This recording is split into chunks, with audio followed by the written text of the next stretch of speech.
இன்றைய நற்செய்தி 25 நவம்பர் 2025 பொதுக்காலம் 34ஆம் வாரம் செவ்வாய்.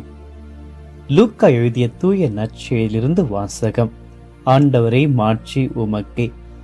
அக்காலத்தில் கோவிலை பற்றி சிலர் பேசிக் கொண்டிருந்தனர். கவின்மிகு கற்களாலும் நேர்ச்சை பொருள்களாலும் கோவில் அழகுபடுத்தப்பட்டிருக்கிறது என்று சிலர் பேசிக் கொண்டிருந்தனர். இயேசு, இவற்றையெல்லாம் பார்க்கிறீர்கள் அல்லவா? ஒரு காலம் வரும், அப்பொழுது கற்கள் ஒன்றின் மேல் ஒன்று இராதபடி இவையெல்லாம் இடிக்கப்படும் என்றார். அவர்கள் இயேசுவிடம், போதகரை, நீர் கூறியவை எப்பொழுது நிகழும்? இவை நிகழப்போகும் காலத்திற்கான அறிகுறி என்ன என்று கேட்டார்கள்.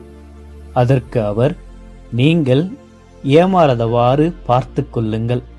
ஏனெனில் பலர் என் பெயரை வைத்துக் கொண்டு வந்து, நானே அவர் என்றும் காலம் நெருங்கி வந்து விட்டது என்றும் கூறுவார்கள். அவர்கள் பின்னே போகாதீர்கள். ஆனால் போர் முழக்கங்களையும் குழப்பங்களையும் பற்றி கேள்விப்படும் பொழுது திகிலுறாதீர்கள். ஏனெனில் இவை முதலில் நிகழத்தான் வேண்டும், ஆனால் உடனே முடிவு வராது என்றார். மேலும் அவர் அவர்களிடம் தொடர்ந்து கூறியது, நாட்டை எதிர்த்து நாடும், அரசை எதிர்த்து அரசும் எழும். பெரிய நில நடுக்கங்களும் பல இடங்களில் பஞ்சமும் கொள்ளை நோயும் ஏற்படும். அச்சுதற்குரிய பெரிய அடையாளங்களும் வானில் தோன்றும் என்றார். ஆண்டவரின் அருள்வாக்கு.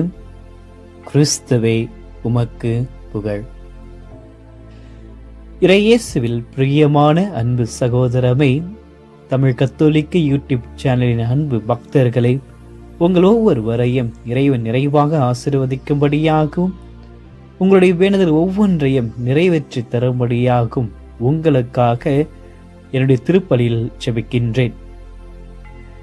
இன்றைய நற்செய்தியில் இறைமகன் இயேசு எருசலேம் ஆலயத்தை பற்றி புகழ்ந்து பேசிக் கொண்டவர்களுக்கு வருத்தம் அடையும்படியாக எதிர்மறையாக அதனுடைய அழிதலை பற்றி விளக்குகிறார்.